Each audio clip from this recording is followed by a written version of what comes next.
नमस्कार दोस्तों, आप सभी का स्वागत है मेरे चैनल पे। आज हम सुनेंगे कहानी अपराजिता। शिवानी जी द्वारा लिखी हुई कहानी है। तो चलिए कहानी को स्टार्ट करती हूँ। उम्मीद करती हूँ कि मेरे द्वारा बोली हुई कहानी आप सभी को पसंद आए। कहानी पसंद आए तो वीडियो को लाइक, शेयर और चैनल को सब्सक्राइब जरूर कीजिएगा।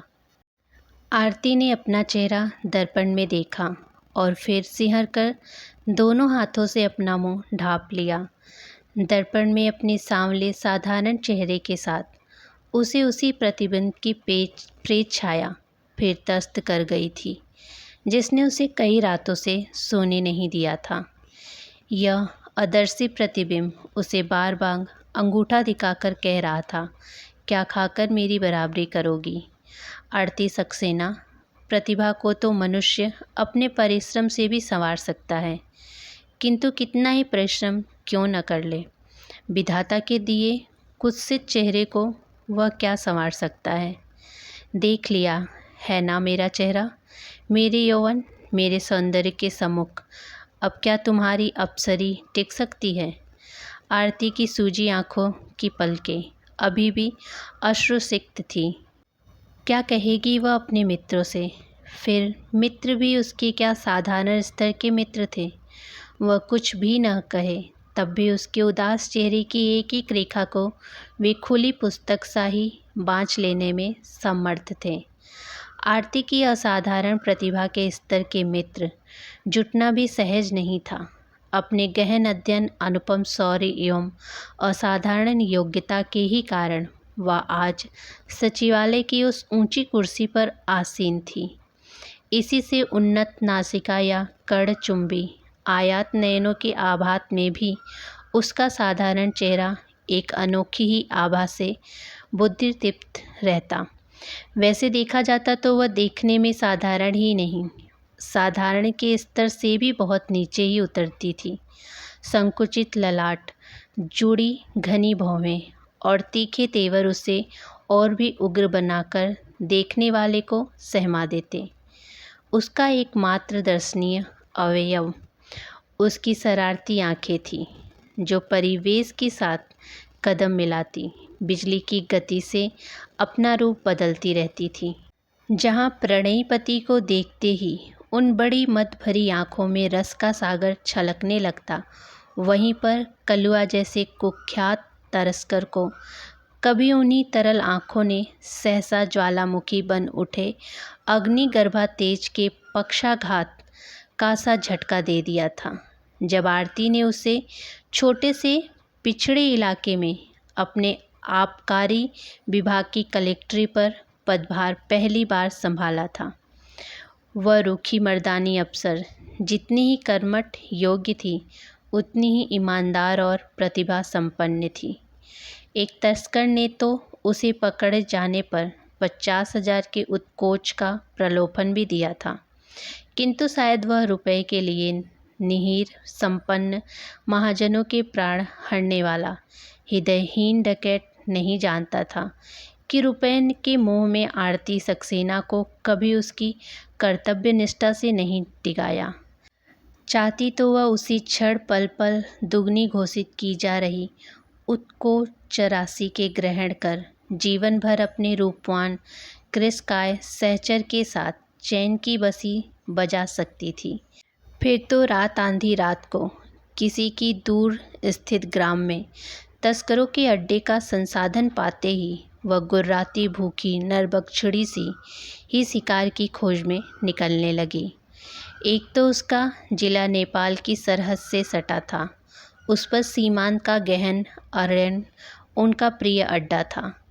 4 ही महीनों में उसने 3 छापे मारकर लाखों की हशीश अफीम बरामद कर ली थी। एक दिन वह ऐसे ही थकानप्रद दौरे से जीभ धड़धड़ाती अपने बंगले में पहुंची थी कि तहसील का एक धूर्त नापित उसे सूचना दे गया था, कलुआ हमारे ही गांव के ठाकुरों की बारात में आया है। सरकार पूरे 60-70 हजार का माल लिए है। कलुआ के आतंक ने उन दिनों समीपस्थ प्रत्येक ग्राम को थर्रा कर रख दिया था। वह एक कुख्यात तस्कर ही नहीं, एक निशंस डकैत भी था। दिन दहाड़े समृद्ध ग्रामीणों के यहाँ अपनी बहुमूल्य पोटलियाँ छिपा व प्रतिवेशी ग्रामों की समृद्धि को किसी गर्त में छिपाए हड्डी के टुकड़े की भांति सूंघता, चोर कुत्ते सा ही पहुँच जाता और बल्लभ भाले देसी बारूद के धमाके से पूरे ग्राम को आतंकित कर देता। संपन्न श्रीमत को भी पथ का भिखारी बना जाता। कहा जाता था कि उसके अचूक निशाने की कीर्ति से ही सहम कर कोई भी पुलिस की टुकड़ी उससे आज तक मोर्चा नहीं ले पाई थी।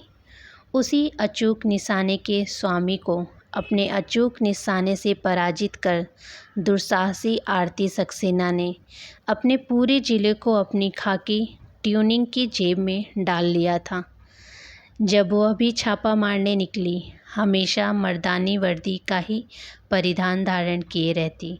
साड़ी के 6 गजी जंजाल में अपनी प्रशासकीय योग्यता को उछालना उसे पसंद नहीं था।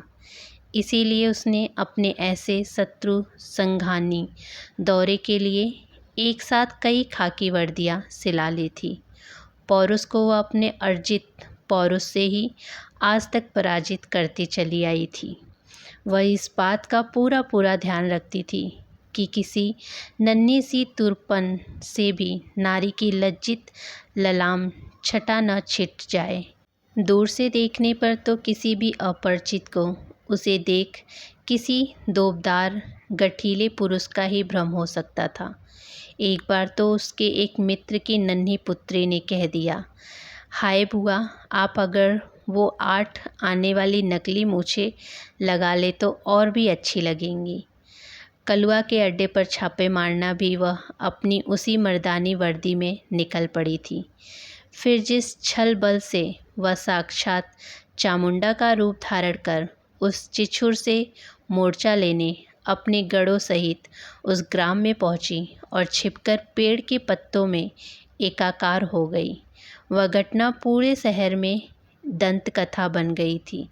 विदेशी ठर्रे और बैनले सुअर के तमाशी अपच में उन्मत्त कलुआ बारातियों का मनोरंजन उसी की गुणगाथा से कर रहा था। अजी यहाँ कैसे कैसे अफसरों को थूक चटा दिया।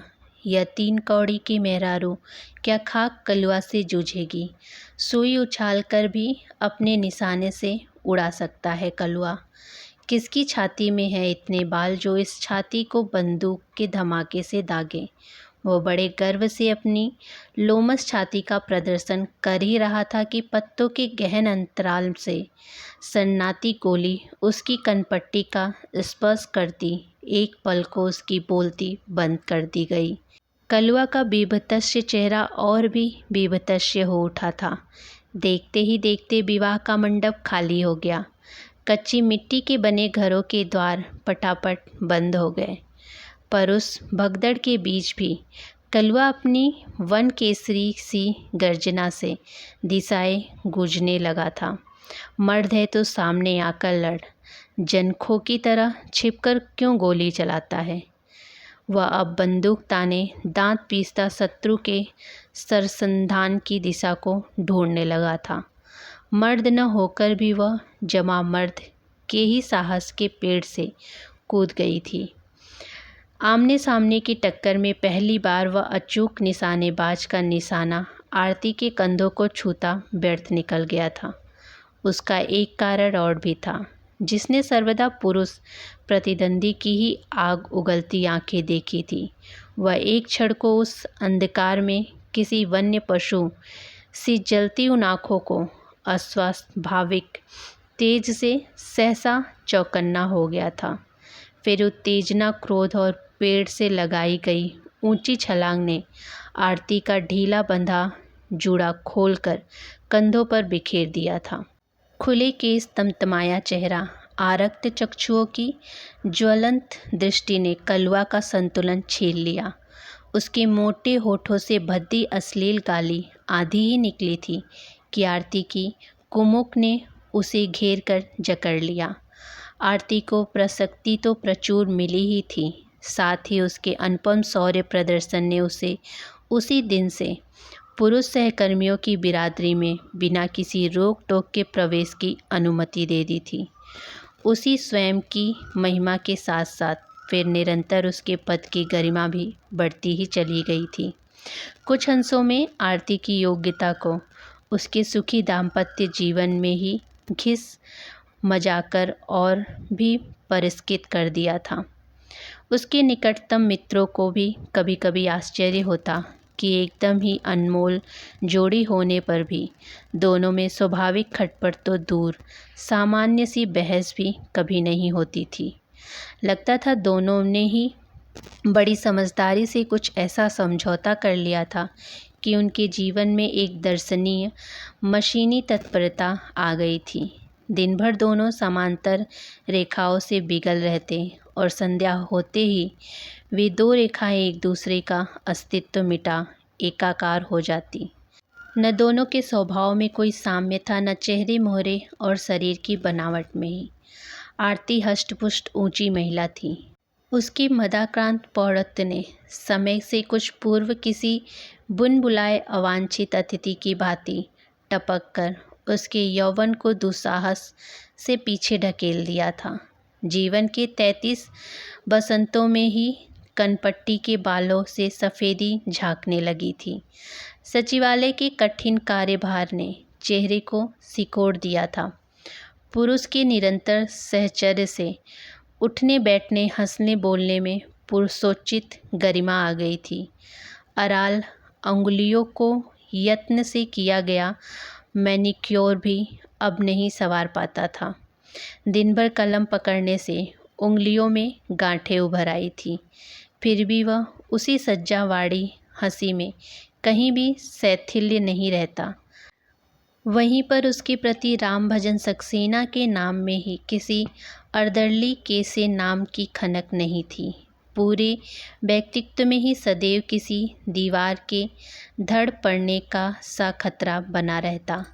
आरती प्राणांतक चेष्टा से ही अपने उस निपट गंवार पति को एक सुसंस्कृति नागरिक बना पाई थी। पितृगृह की समृद्धि में पालिता आरती ब्याह कर ससुराल आई तो पितृगृह की समृद्धि में पालिता आरती ब्याह कर ससुराल आई तो उसका यही सुदर्शन सहचर मुंह में दत्तैन दबा लोटा लेकर दिशा जंगल जाया करता था। नाम का तो ग्रेजुएट था, किंतु सभ्य शिष्टाचार की वर्णमाला से उसका सामान्य सा भी परिचय नहीं था। अंग्रेजी बोलना तो दूर, पढ़ने में भी वह बुरी तरह हकलाता था। उसी देहाती भजन का कायाकल्प कर दिया था आरती ने। शरीर अभी भी कृश था, किंतु उसकी वह कृशता उसके सुकुमार चेहरे को और भी कमनीय बना देती थी। वह ऐसा चेहरा था जिससे कभी पारसी थिएटर कंपनियां सजा धजा कर नारी रूप में अवतरित कर लाखों दर्शकों के हृदय विजित किया करती थी। आरती के लिए वह भोला पति एक मोहक शिशु सा ही था, जिसे तरह तरह के उपहारों से लाद कर भी उसे कभी पूर्ण संतोष नहीं होता था, और वह भी पत्नी प्रदत्त प्रत्येक अलभ्य दामी उपहार के हाथ में आते ही अबोध शिशु सा ही विकल उठता। कहीं भी कोई अच्छा कपड़ा देखती आरती चट से भजन के लिए खरीद लेती। चैक की न जाने किन किन सकरी गलियों में घूम वह उसके लिए चिकन के जालीदार कुर्ते बनवाती, कहीं से कारचोबी के नगरा बनवा लाती और कहीं से कोल्हापुरी चप्पलें। पत्नी की कलात्मक सुरुचि बेजोड़ थी और उसी का स्पर्श उसके मोम की डली से पति को भी लग गया था। कॉन्वेंट शिक्षिता आरती की त्रुटिहीन उच्चारण ही भजन की जिह्वा पर नहीं उतरा। उसके अदब, कायदे, नम्रता, शिष्टाचार की छाया भी उसे निरंतर अपने आरक्षण में घेरे साथ साथ चलने लगी थी। आरती की दृष्टि में उसके पति का सबसे बड़ा आकर्षक था नारी मात्र के प्रति उसकी उदासीनता।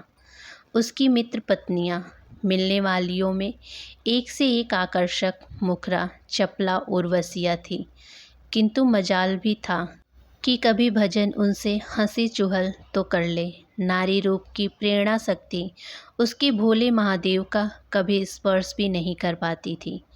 उसका संसार, उसका प्रणय निवेदन केवल अपने रोबदार पत्नी तक ही सीमित था।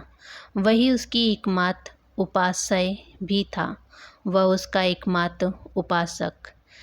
जब तक सास जीवित रही, आरती की त्रुटिहीन सेवा के बावजूद उससे असंतुष्ट ही रही। हम तो उसी दिन जान गई थी जब बचुआ उन्हें ब्याह के लाए थे। अजी कुछ जनानी लाकर हो तो गोद भी भरे। वैसे बचुआ उसे अपने मन से ब्याह कर नहीं लाए थे। उसके दूरदर्शी पिता ने ही उन्हें वह उपहार भेंट किया था। आकंठ कर्ज में डूबे मुंशी जी का वह अकर्मण्य मंदबुद्धि पुत्र कई असफलताओं के पश्चात ग्रेजुएट बन पाया था। फिर पिता के ही एक मित्र ने उसके लिए वनस्पति घी फैक्ट्री में एक छोटी मोटी नौकरी भी ढूंढ दी थी। जब कर्जदारों ने मुंशी जी के द्वार खटखटाकर कुंडी का लगभग उन्मूलन ही कर दिया था और गिरवी पड़े मकान की कुर्सी का भय उन्हें बुरी तरह त्रस्त कर रहा था, तभी यह रिश्ता आया था। पहले तो वह चौंके, फिर उनका विवेक जागृत हो गया। रिश्ता उन्हें मंजूर था, पर तगड़े तिलक के अतिरिक्त अपने सुदर्शन पुत्र की अंतिम नीलामी बोली में वह चाहते थे कि समधी उनका पूरा कर्जा उतार बंधक पड़ा पुश्तैनी मकान भी छुड़ा दे। आरती के पिता अवकाश प्राप्त जिलाधीश थे, किंतु अवकाश प्राप्ति पूर्व नौकरी ने उन्हें जिन जिन जिलों का सम्राट बनाया, वहाँ वहाँ से उन्होंने महमूद गजनवी की सी ही हृदयहीनता से लूटपाट कर यथेष्ट समृद्धि बटोरी थी। फिर आरती उनकी एकमात्र संतान थी। वह विधाता का सरासर अन्याय था कि पुत्री के चेहरे को वह सामान्य सा लावण्य भी नहीं प्रदान कर सके। नहीं तो आज पढ़ी लिखी पुत्री को उन्हें ऐसे बहाना पड़ता। सुदर्शन जमाता के कमनीय चेहरे पर रीछ कर ही उन्होंने यह रिश्ता भेजा था। बुढ़ा डायबिटिक था और बुढ़िया को दिल का पुराना रोग था। आखिर सास ससुर कितने दिन जिएंगे। ईश्वर ने चाहा तक कुछ ही दिनों में बेटी का मैदान साफ हो जाएगा और वे भजन को गृह जमाता बना अपने गृह का स्थायी सदस्य बना लेंगे। किंतु जब उनकी काल्पनिक योजना साकार हुई तो उनके भजन को स्थायी सदस्य बनाने में सपने मिट्टी में मिल गए। माता पिता को एक साथ ही ट्रेन दुर्घटना में खोकर आरती विक्षिप्त सी हो गई थी, किंतु कठिन से कठिन परिस्थितियों से भी उसने आज तक कभी हार नहीं मानी थी। ससुराल का बेढंगा मकान बेच उसने पिता की कोठी को किराए पर उठा दिया। फिर पति की नाम मात्र की नौकरी छुड़वा उसे साथ लेकर वह अपनी नौकरी संभालने चल दी। भजन का वास्तविक कायाकल्प उसके इसी निरंकुश राज्यकाल से आरंभ हुआ था। उसकी अप्रतिम खिसियाई हंसी को बरबस साधारण कराए गए मौन व्रत ने मिटा दिया। अकारण की गुनगुनाहट और बीच बीच में कंधे उचकाने के बंद अभ्यास को भी रोबदार पत्नी की कनखियों की मार ने सदा के लिए मुक्ति दिला दी। यही नहीं, रात रात पढ़ाकर आरती ने उसे न जाने कब एमए की परीक्षा भी ठेल ठाल कर उत्तीर्ण करा दी। फिर तो अपनी मित्र मंडली में वह अपने पति का परिचय पठन पाठन प्रेमी विद्वान के रूप में देने लगी। इन्हें क्या कभी अपनी रिसर्च से फुर्सत मिलती है? जब देखो तब मोटी मोटी किताबें लिए किसी कोने में बैठे रहते हैं। वास्तविकता एकदम उसके कथन के विपरीत होती। बेचारा भजन कोने में स्वेच्छा से नहीं बैठता था, उसे बैठा दिया जाता था, जिससे आरती की बौद्धिक कोष्ठी के बीच वह कहीं अपना कोई सस्ता सा चुटकुला न सुना बैठे। एक दो बार वह आरती को उसके मित्रों के सम्मुख ऐसे चुटकुले सुनाकर बुरी तरह अप्रदस्थ कर चुका था। आरती एक लोकप्रिय वरिष्ठ अफसर थी। आए दिन उसके यहाँ कोष्ठी जमती। उसकी मौलिक परिहास प्रियता, आनंदी स्वभाव, उदार में मेजबानी उसकी गोष्ठियों को और भी मधुर बना देती। उसके दिए गए सहभोजों की शहर में विशेष ख्याति थी। जब भी उसके यहाँ पार्टी होती, वह रुपया पानी की भांति बहा देती। भजन ऐसे अवसरों पर अपनी पूरी सामर्थ्य से जुटा जाता। न जाने किन किन मंडियों में घूम घूम कर पड़ोसियों में सब्जी खरीदता। फिर स्वस्थ बकरे की एक एक रान की जांच परख कर बोटियां कटवाता। यहाँ तक कि मसाला पीसने में भी उसे नौकर पर विश्वास नहीं होता। आरती दफ्तर से लौटती तो देखती कच्छा बनियान पहने वह सीले बट्टे से जूझता, पसीना पसीना हो रहा है। भजन, दिस इज टू मच। तुम इन हरामखोर पड़ोसियों को नहीं जानते। कहीं जान गए तो मेरी ही बदनामी करेंगे। वह कहती, किसी क्या पता कि हमने मसाले पीसे हैं। वह बड़े भोलेपन से हंसकर फिर मसाला पीसने लगता।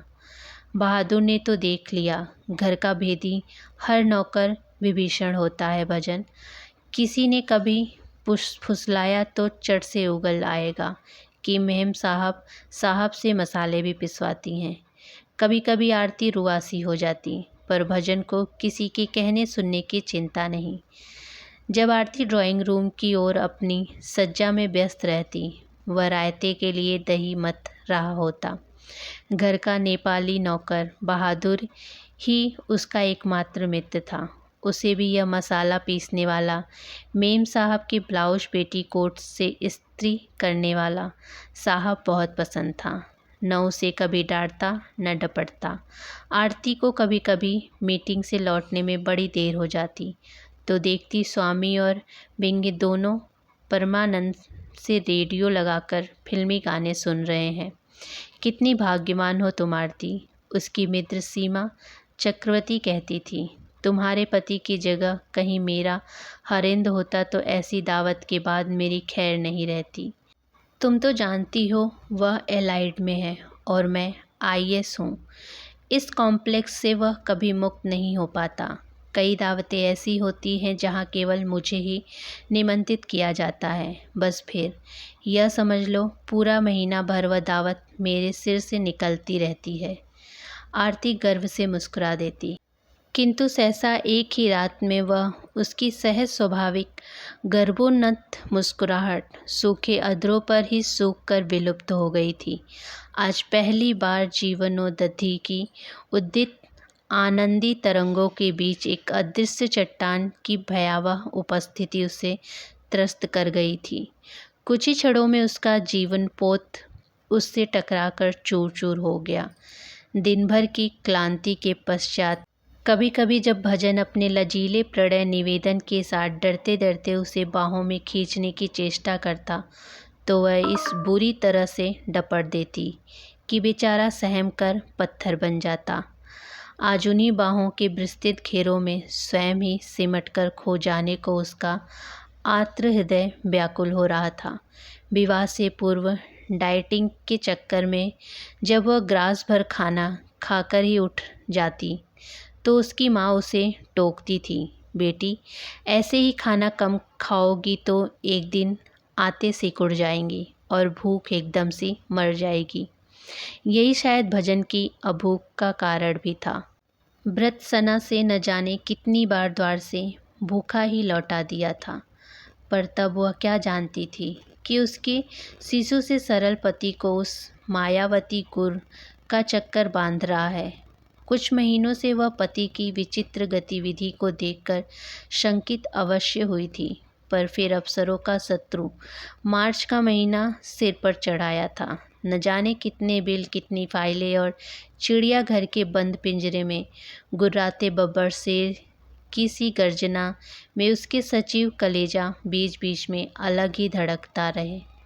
क्या करती बेचारी, थकी मांदी आती और भजन से थोड़ा इधर उधर की बातें कर सो जाती। अचानक एक दिन आरती की नींद टूटी तो देखा पार्श्व के पलंग से भजन गायब है। उसने सोचा शायद बाथरूम गया है, पर वह फिर नींद में डूब गई। थोड़ी देर बाद अपने कदावर एल्सेशियन का भौंकना सुन वह चौंक कर उठ बैठी। पलंग अभी भी खाली था। जिस कोने की ओर मुंह किए जैकी भौंक रहा था उधर ही उसकी दृष्टि स्वयं मुड़ गई। न जाने कब से उसके पार्श्व से उतर भजन चटाई बिछा शीर्षासन की मुद्रा में मूर्ति सा स्थिर उल्टा लटका था। उसकी 17 देह काठ सी तनी थी। सिर के बालों ने लंबोतरे चेहरे को पूरी तरह ढक लिया था। जैकी स्वामी की परिचित देह गंध से भी आसक्त नहीं हो पा रहा था। चुप कर जैकी, आरती ने उसे झपटा। फिर अपनी झुंझलाहट को यथासाध्य संयत कर उसने उल्टे लटके भजन के कान के पास मुंह सटाकर पुकारा, भजन, भजन डार्लिंग। पर भजन डार्लिंग ने तो जैसे परम पद पा लिया था। संसार में होकर भी वह संसार में नहीं था। आरती का साहसी कलेजा भी बुरी तरह धड़क उठा। दिल्ली, मसूरी, मद्रास की वह अपनी सारी अफसरी कवायद भूल बिसर कर रह गई। बड़ी देर बाद वह सीधा होकर बैठा तो आरती सहम कर स्वयं ही पीछे हट गई। यह तो उसका पति नहीं था। चेहरे पर भी दिव्य मुस्कान और अंधोमृलिनित दृष्टि न जाने किस किस अदृश्य शांति के सागर में डुबकियां लगा रही थी। यह सब क्या कर रहे हो भजन? इतनी ठंड में नंगे बदन?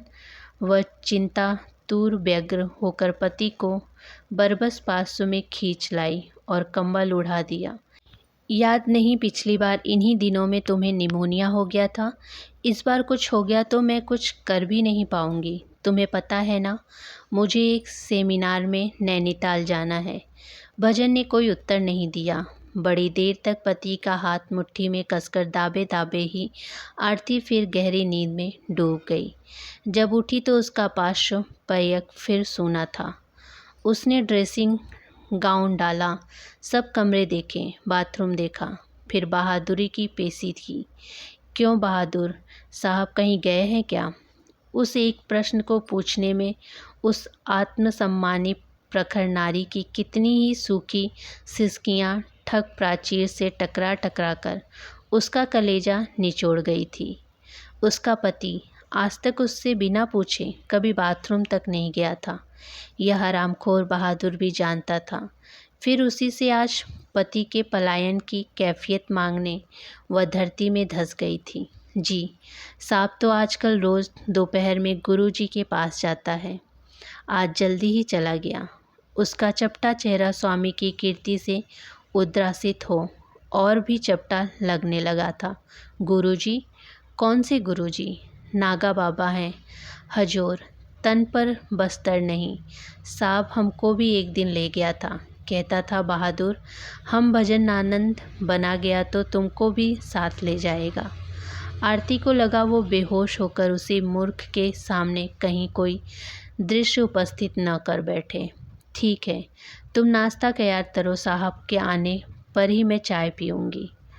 और न जाने कब तक वह अश्व कुर्सी में ही बैठी रही, जिसे उसने किसी जंगली भेड़ियों की मांस से छुड़ाए वुल्फ बॉय की ही भांति अपने बुद्धि नौपोड़े से सुसंस्कृत समाज का सम्मानित सदस्य बना दिया था।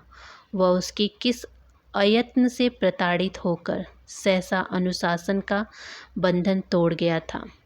जब वो लौटा तो उसके नग्न तन पर देहाती लाल अंगोछे का हस्व पराधीन देख आरती का चेहरा तमतमा उठा। कहीं उसकी सूचिपूर्ण मित्रों की बिरादरी उसे देख लेती तो वह कहाँ मुँह छिपाती।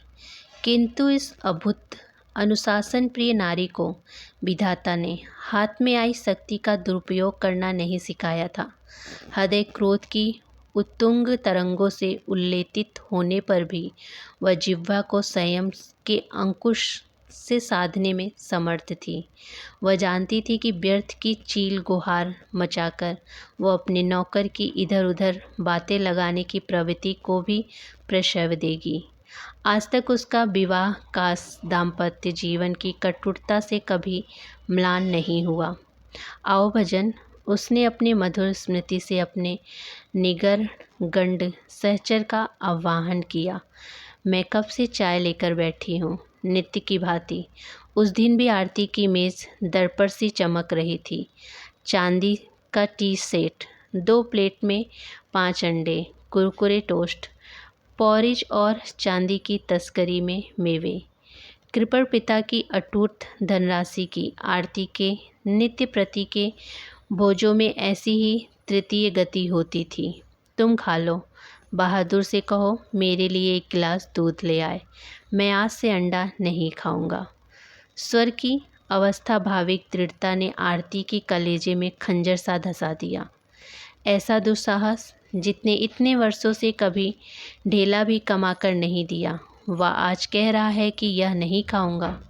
वह नहीं खाएगा। उसके टुकड़ों पर पलने वाला देहाती लठ गवार की ऐसी स्पर्धा, किसने उसके इस नम्र अश्रु को ऐसा बाध्य बना दिया कि वह लगाम मुंह में ले ही नहीं रहा था। फिर भी आरती बिना कुछ कहे चुपचाप नाश्ता करती रही। दूध पीकर वह बिना उसके कुछ बोले ही जाने लगा तो पल भर के लिए ठिठका, आरती आज मैं रात तक लौटूंगा। स्वामी जी के यहाँ बनारस से उनके गुरु भाई आ रहे हैं, तुम खाना खा लेना। स्तब्ध आरती हाथ पर हाथ धरे बैठी रही। उसकी अप्सरी विद्या वैभव व्यर्थ होकर उसे विद्रूप का अंगूठा दिखा रहे थे। वह फिर उस दिन भूखी ही दफ्तर चली गई थी। जीवन में पहली बार उसे अपनी निरीह विवशता पर दया आ रही थी। खटाखट मशीनी गति से फाइलें को निपटाने में आज तक उसकी अपूर्व ख्याति थी, किंतु आज मेज पर फाइलों का अंबार लगा था और उसकी शक्ति ही चूक गई थी। आज तक वह अपने अनुभवी पिता की ही सीख पर चलती आई थी। बेटी, फाइलों को हमेशा घोड़े समझकर ही खटाखट दौड़ाती रहना। बहुत दिनों तक अस्तबल में बंधा घोड़ा खुलने पर कभी कभी मालिक को ही गिरा देता है, पर आज उसकी कमल अचल होकर बार बार बिंदल रही थी। क्या वह स्वयं अपने इस दुर्भाग्य के लिए उत्तरदायिनी नहीं थी? अप्सरी की अकड़ में तनी वह भूल गई थी कि वह एक पत्नी भी है। एक म्यान की दो तलवारें ही आज परस्पर टकरा गई थी। इसमें कोई संदेह नहीं कि वह एक कुशल अफसर की ख्याति का सर्वोच्च सम्मान पा चुकी थी। कैसे कैसे खूंखार नवव्याघ्र से सचिवों से उसने आज तक डटकर ही मोर्चा लिया था। विधानसभा के प्रश्न हो या शासन संबंधी कोई नया सुझाव, बिना उसकी सहमति के आज तक उसके किसी भी सचिव ने कोई महत्वपूर्ण निर्णय नहीं लिया था। हाथ में कलम थामते ही उसका चेहरा एक अनोखी आभा से उद्भासित हो उठता। उलझी से उलझी फाइलों में झाड़ झखाड़ को भी वह कलम से ऐसे उखाड़कर सुलझा देती कि लगता कोई अनुभव कुशल माली जंगल बनी बंजर भूमि को खुरपी से खोड़ खाड़ घुसड़ बना दिया गया है। वास्तव में उस नारी की दृष्टि विधाता ने दफ्तर की कुर्सी के लिए ही की थी। उसकी गोद में यदि शिशु बिलखता भी तो वह किलक कभी स्वाभाविक नहीं लग सकती थी। दिन भर की थकी मांदी घर लौटी तो भजन उसका हंसकर स्वागत करने द्वार पर खड़ा रहता। संध्या होते ही वह उसे बगल में बिठाकर अपनी मित्र मंडल से मिलने पहुंच जाती। वहाँ कभी कभी भजन के निरीह पौरुष को लेकर उसके मित्र परिहास की चुटकियाँ भी ले लेते, किंतु स्वयं आरती के शब्दों में उसका बौद्धिक पति उसके तुच्छ हास प्रयास में कभी भाग नहीं ले सकता था। इसी से बेचारे के हाथ में जबरदस्ती किसी जटिल पुस्तक का गरिष्ठ खिंचौना ठूस उसे अलग बिठा दिया जाता। आज अपने उसी निरीह पति की अनुशासनहीनता उसे ढक देने लगी थी। फिर उसके नाजुक चेहरे भोली हंसी से भी अधिक आकर्षक थी उसकी निस्वार्थ सेवा भावना, पूरी गृहस्थी का भार स्वेच्छा से ढोने के दायक भाव कि वह इतनी आदी हो चुकी थी कि उसके बिना उसके जीवन का एक एक पल व्यर्थ हो उठा था। एक दिन जब वह दफ्तर से लौटी तो भजन घर पर नहीं था। संकोच वह बहादुर से कुछ नहीं पूछ पाई, पर जब रात तक भी वह न लौटा तब वह शंकित होने लगी। बहादुर से कुछ पूछती भी कैसे?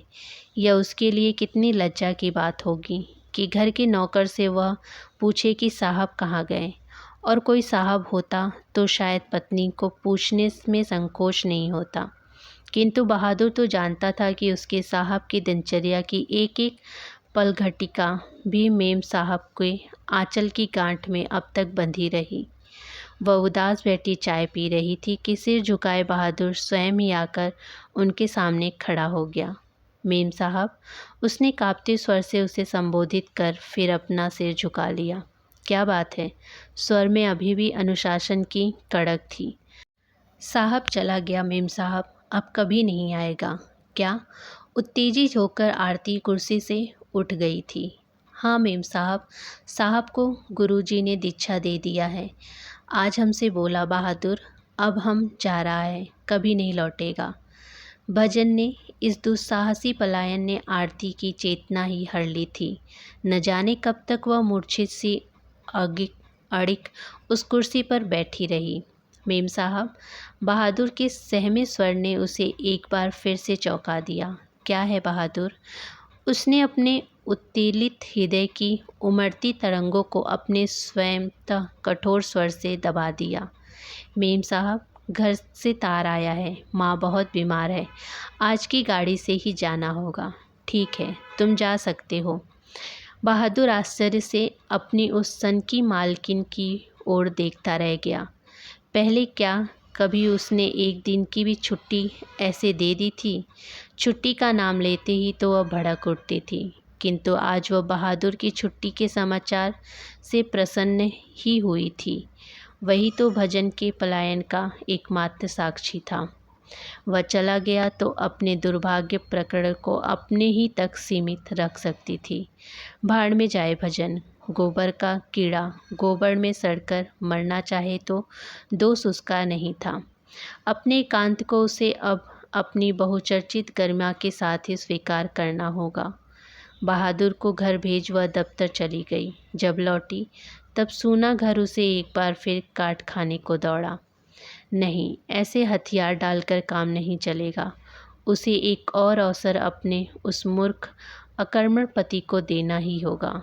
डूबती मुड़ी को बाल पकड़कर एक बार खींचकर देखेगी और फिर भी यदि वह डूबना चाहे तो डूबे। सारी रात वह बेचैन करवटें बदलती रही, फिर भी पौ फटने से पहले ही वह नहा धोकर तैयार हो गई।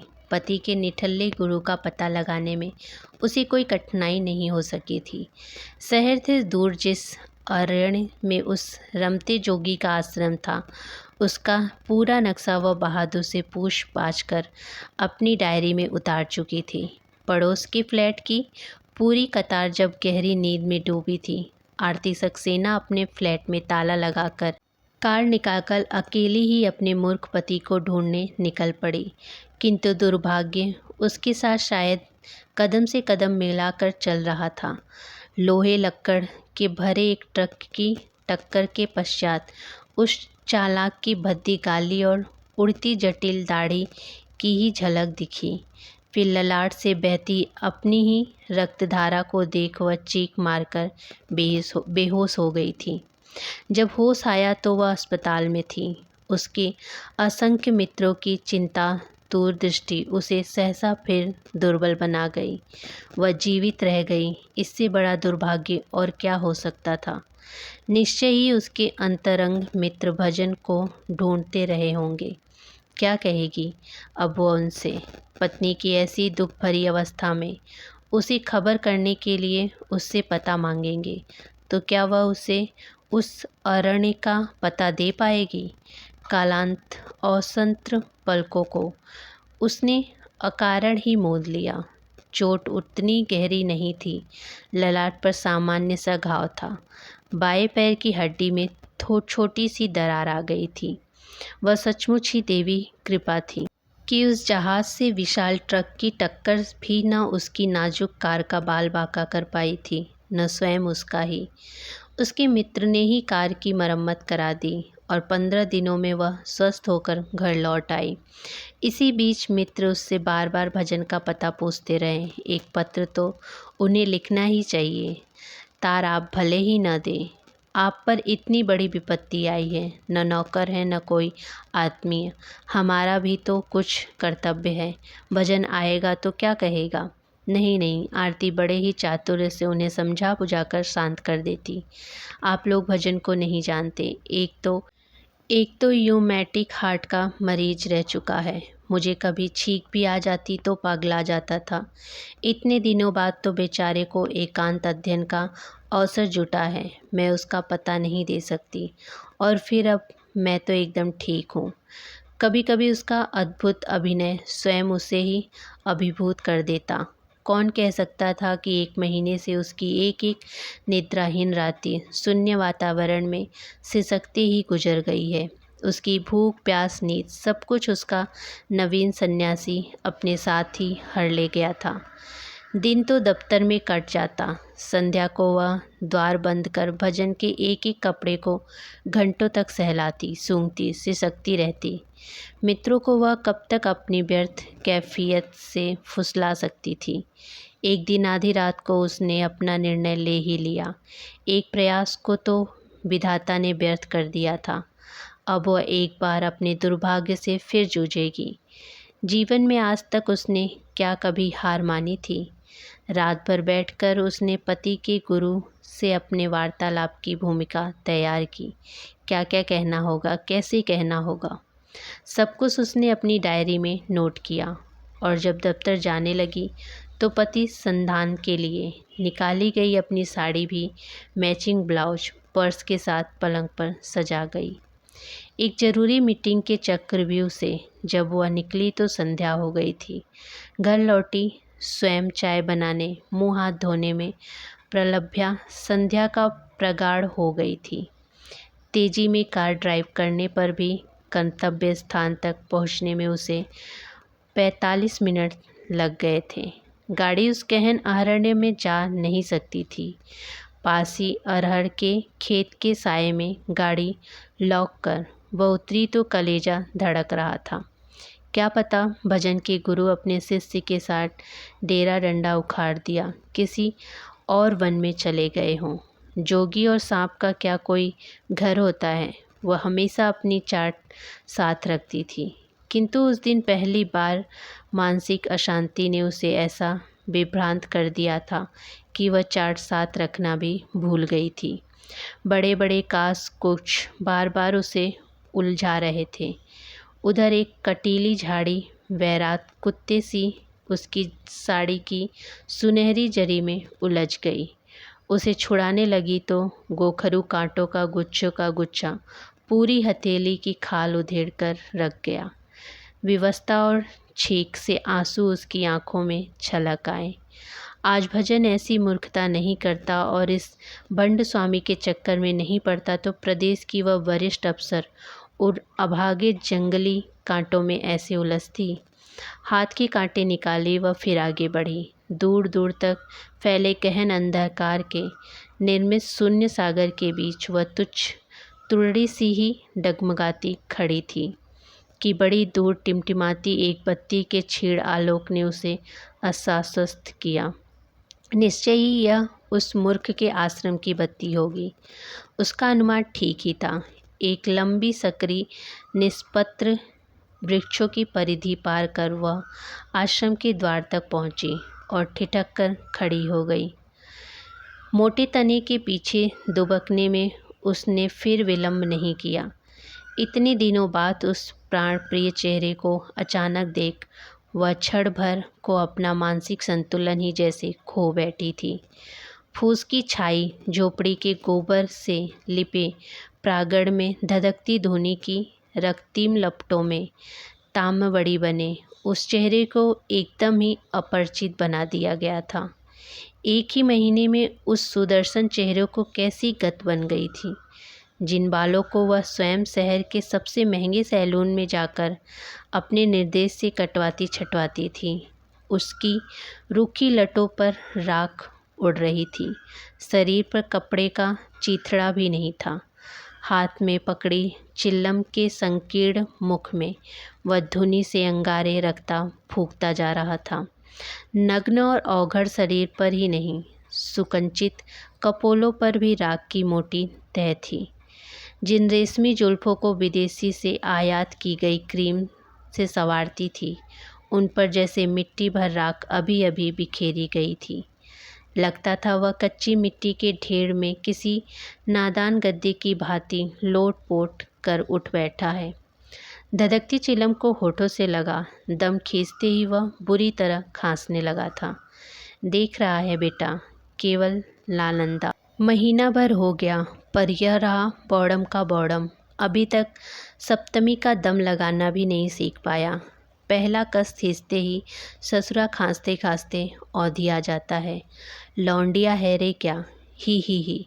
गुरु की उस विभत्स अश्लील हंसी को सुनते ही आरती भय से ठंडी पड़ गई। बाप रे बाप, जैसी भयंकर हंसी थी वैसा ही भयानक चेहरा भी। नग्न दिगंबर, सारे बदन में राख का प्रलेप, ऊंची उठी उलझी जटाओं के उत्तुंग उभार को फिर गुरु के बम कर खोल, लंबी लटों की यवनिका अपने नग्न स्कंधों पर बिखेरी थी। भजन के हाथ में चिल्लम छीन कर फिर अपनी लाल अंगारे सी आंखें ललाट पर चढ़ा जोर जोर से कस खींचने लगा। ले रे भजननंद, ऐसे कस खींचे, समझा। रामदासी गुरु ने हाँक लगाई, बाहर आ और इस छोकरी को जरा चिल्लम पीला सिखा। आए हैं ससुर वैरागी बनने, कलेजा भी पिद्दी का। रामदासी आकर भजन के पीछे हंसती खड़ी हो गई। गेरुआ ऊंची बंधी धोती का पेटा उसके सुडौल वक्षस्थल का महा औदार्य से प्रदर्शन करता, उसकी भव्य ग्रीवा से लिपटा था। वन्य मृगी से चप्पल आयात नयनों से परिहास की असंख्य किरणें फूट रही थी। उन्नत नासिका के नीचे होठों की गढ़न भी शायद ऐसी ही थी।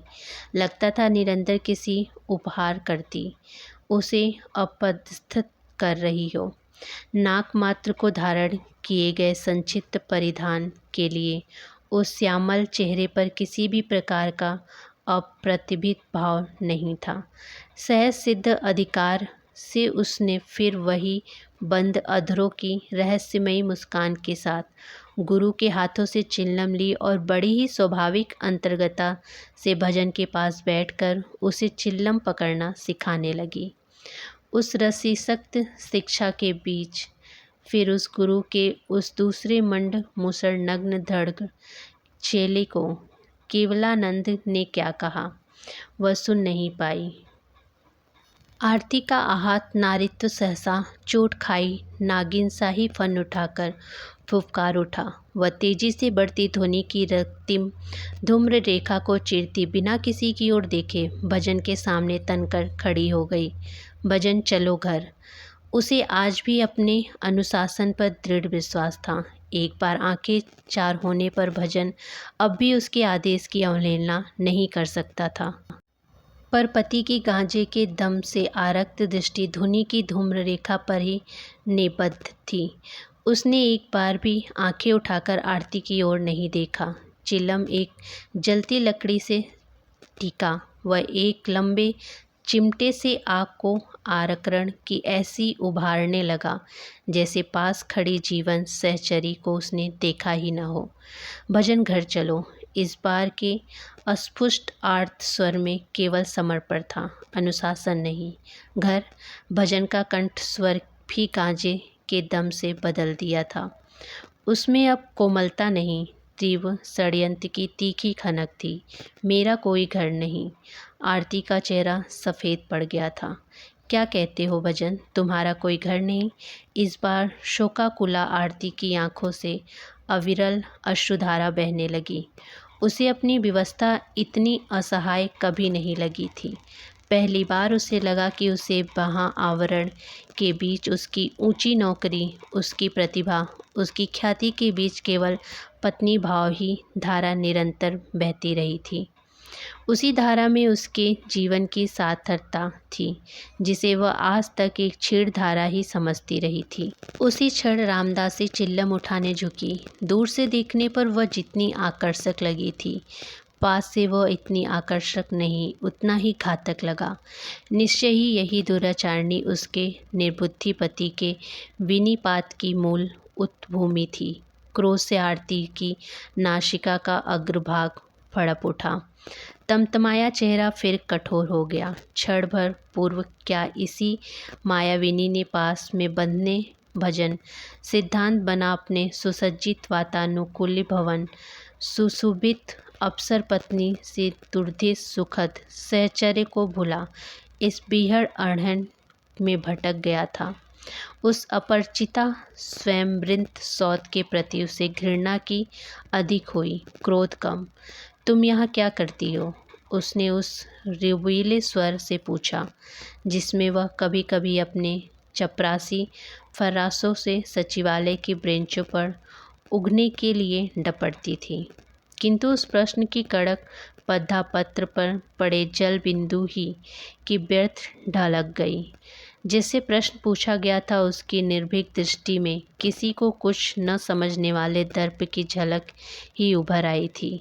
आरती के प्रश्न का उत्तर दिए बिना ही वह बबाध्य छोकरी चिल्लम की राख वहीं झाड़ती रही। इस बार आरती बौखलाकर पत्थर की मूर्ति से जड़ बैठे उस औघड़ गुरु पर बरस पड़ी। तुम जैसे भंड स्वामियों को मैं खूब जानती हूँ। एक बार आजमगढ़ में ऐसे ही आश्रम में मैंने छापा मारकर शेरों की अफीम बरामद की थी। जवान छोकरियों को अपने इस आश्रम में बटोरे तुम कैसे दीक्षा दे रहे हो, इस छोकरी को देखते ही समझ गई।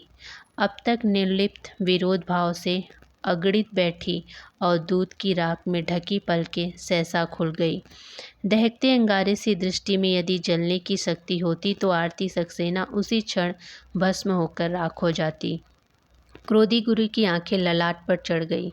लंबा चिमटा उसने जोर जोर से जमीन पर ऐसे पटका जैसे कुद्र अविवेकी भीड़ को डराने कोई पुलिस अधिकारी हवा में गोली चला रहा हो। जानती हूँ तू किससे बातें कर रही है। हाँ जानती हूँ। उत्तेजित आरती बुरी तरह कांपने लगी। ऐसे धूर्त चोटे से जो लोग की सुखी गृहस्थी उजाड़ योग में नहीं भोग में लिप्त है। निकल जाए यहाँ से।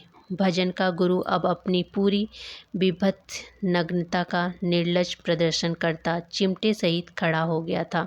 किंतु तेजस्विनी निर्भीक आरती भी सिंघनी सी तनी खड़ी थी। ठीक है भजन, उसने नग्न गुरु की ओर दृष्टिपात किए बिना ही अपने पति को लक्ष्य कर अपना अंतिम अग्निवार चलाया। तुम शायद भूल गए हो कि कानून की दृष्टि में तो तुम अभी भी मेरे पति हो। तुम्हें जाना ही है तो कायदे से कानून को संतुष्ट करके ही जा सकोगे, समझे। और उसी क्रिया में तुम्हारे इस ढोंगी पाखंडी गुरु और तुम्हारी इस संगिनी को किस आश्रम की हवा खानी होगी वह शायद मुझे बताना नहीं पड़ेगा। इतना कहकर वह फिर तेजी से पलट कर निकल गई थी। घर लौटते ही उसकी गौरवोक्ति उसे स्वयं ही व्यर्थ लगने लगी। कानून की शरण में जाने का अर्थ था अपने गंदे कपड़ों की मलिन पोटली सबके सामने खोलना। काश वह माँ होती तो उसके जीवन की रिक्तता आज इतनी असहाय नहीं होती। विवाहित जीवन की अनेक स्मृतियाँ के दंश उसे सहसा पागल बना गए। विधाता उसे यह किन पूर्वकृत पापों का दंड दे गया था। एक बात वह खूब समझ गई थी। गुरु और नवीन वैराग्य सहचरी की उपस्थिति में उसके भोले पति का प्रत्यावर्तन असंभव था। पर जैसे भी हो एक बार उसे एकांत में ही घेरना होगा। बहुत संभव था कि उसकी दी गई धमकी से त्रस्त हो गुरु महाराज रात ही रात में चेले चेलिए सहित कहीं चल दे। यही उधेड़बुन रात के 3 बजे आरती को फिर उसी अहरण में खींच ले गई। नक्षत्र खचित व्योम के नीचे वह उसी से लिपट व्यर्थ अभिसारिका बनी खड़ी रही। कुटिया में मूर्ति द्वार जब खुले तो वह एक पल को थरथराकर वहीं बैठ गई। ओह, भजन ही है। यह असलमस्त चाल, लंबे गोरे हाथ में लोटा और मुख में दौतन। वर्षों पूर्व की देहाती हनीमून की स्मृति एक बार फिर आरती को वैरा गई। जब वह नई नई ब्याह कर आई तो भजन ऐसे ही तो दिशा जंगल जाया करता था। आरती ने अपने को और भी पीछे दुबका लिया। भजन लोटा लिए उसी अलमस्त चाल से नदी की ओर बढ़ता गया। पीछे पीछे दबे पांव रखती जीवन सहचरी भी चली आ रही थी। यह उसने नहीं देखा। कार के पास पहुंचकर एक क्षण को ठिठक कर खड़ा रह गया।